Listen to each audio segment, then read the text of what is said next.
Hello, this is Chef John from foodwishes.com with Tiramisu. That's right, there are 50 ways to leave your lover, but we're getting ahead of ourselves. First, we have to get the lover, and one great way would be to serve this gorgeous tiramisu to your sweetheart on Valentine's Day.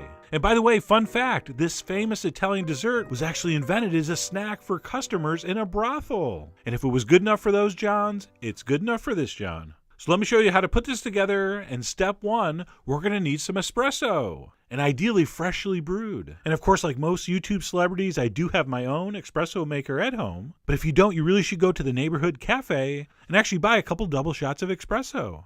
So it's really not going to be as good using regular strong coffee, which a lot of recipes call for, instead of the espresso. All right, that coffee flavor is key here. Okay, so I brewed some up. I'm going to pour that in a shallow bowl, and then to that, we're going to add a couple tablespoons of Marsala, which is a slightly sweet Italian wine. Now, some people like to use dark rum for this, or brandy, or Bailey's. There's all kinds of liquors used, and I'll talk a little bit about that on the blog. But anyway, I'm going to stir a couple tablespoons of Marsala into my espresso, and we'll just set that aside until needed. All right, and then next up, we're going to go ahead and separate 2 large eggs. We're going to put the whites in one bowl and the 2 yolks in another. And as usual with these things, it's okay to get a little bit of white with the yolks, but never get a little bit of yolk with the whites. Otherwise, they're hard to whip into peaks. But anyway, we're going to separate 2 eggs, and then to the yolks, we're going to add some white sugar and another tablespoon of the aforementioned Marsala wine. And then what we're going to do is we're going to pop those 2 yolks for no reason. It's just fun. And then we're going to whisk this up until it's very thick and foamy and creamy. But not on the counter. We're going to take that over to the stove and place that over some water simmering on low. And we're going to go ahead and whisk that over what's called a double boiler until it thickens up. It's going to get foamy. The color's going to turn pale yellow. By the way, once in a while, I like to lift up the bowl to let a little steam out so it doesn't get too hot. All right, we're not trying to scramble these eggs. And I'll guess and say that's going to take about 5 or 6 minutes to do. But you'll know, because when you're getting close, it will start looking like this. And for me, that's getting pretty close. So what I'm going to do is stop filming so I don't wreck this. So I cook that for another half minute, and then let me bring it over into some better and different light so you can see the final product. So that's what you're looking for right there. And at that point, it's time for the most important ingredient, the mascarpone cheese. There it is. And all that is a very rich, incredibly delicious Italian cream cheese. And we're going to add that to our egg mixture, along with some vanilla. And then you're barely going to be able to see it here, but I do want you to add a tiny pinch of salt. Maybe you saw that, maybe you didn't, but a little pinch of salt.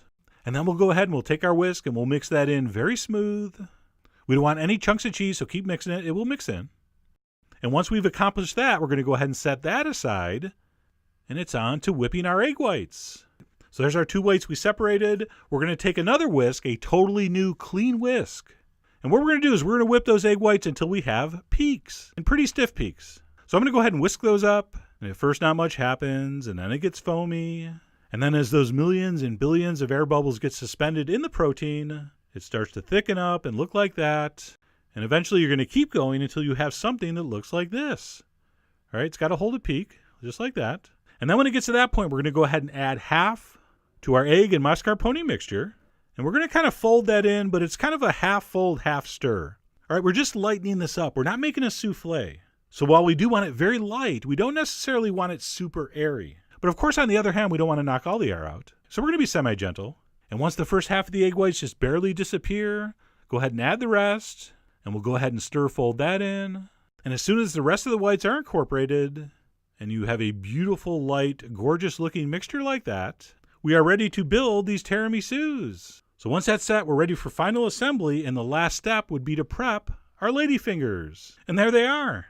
These are nothing more than crisp little sugar cookies, and they're extremely dry, which makes them so perfect for this recipe, and you'll see why in a second. And because we are doing individual portions and not a big pan, I'm going to go ahead and cut these in half. And besides being known for the great desserts in their brothels, the Italians are also very well known for their tile work. So we're going to borrow a technique from the Italian stone masters, and I'm going to score these right in the middle with a serrated knife, which is going to let us snap them in the middle and make a nice clean break. Check it out. All right. So I'm going to prep a bunch of those, and we are ready to start final assembly. So the first thing we want to do is put 1 spoon of our mascarpone mixture in the cup, and then on top of that, we'll put 2 coffee-soaked halves of our ladyfingers. And please pay attention. You only want to dip these briefly.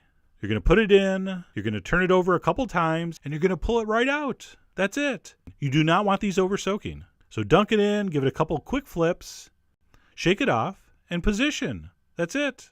And once we have that base built, we're going to go ahead and fill this up about halfway with the mascarpone mixture. And once we've done that, we'll go back to the Dunkin' and the Placin'. Only this time we're going to place them vertically around the inside of the glass. And obviously how many you use is going to depend on the exact size and shape of your cup or glass. But you'll figure it out. And I'm going to go ahead and put 5 in there. And then after that, we'll finish with 2 more going across the top. And then we'll finish off all the way to the top with our mascarpone mixture, which a lot of people call a custard, although I think it's much closer to a mousse. But really, who cares? Just call it a mixture. And once that's filled, just for old time's sake, we're going to give it the old tappa. Just settle it down a little bit. We're going to go ahead and wrap those in plastic, and we're going to refrigerate that overnight. You could probably get away with as little as 4 to 6 hours, but overnight really is much better. You really want to give those flavors a chance to develop, and for those crispy, dry cookies to sort of absorb some of the moisture from the mascarpone mixture, which is going to soften them up and make them nice and tender and give you a beautiful, beautiful cake-like finish. So I did mine the day before. And at that point, we're going to pull them out. We're going to remove the plastic. We're going to clean up the edges a little bit. And if you're thinking, hey, those don't look as filled up as they did yesterday, it's almost as if you ate 1 spoon from each one. Well, it does kind of look like that, although I'm sure it's just the camera angle. But anyway, we're going to unwrap those, clean up the edges a little bit.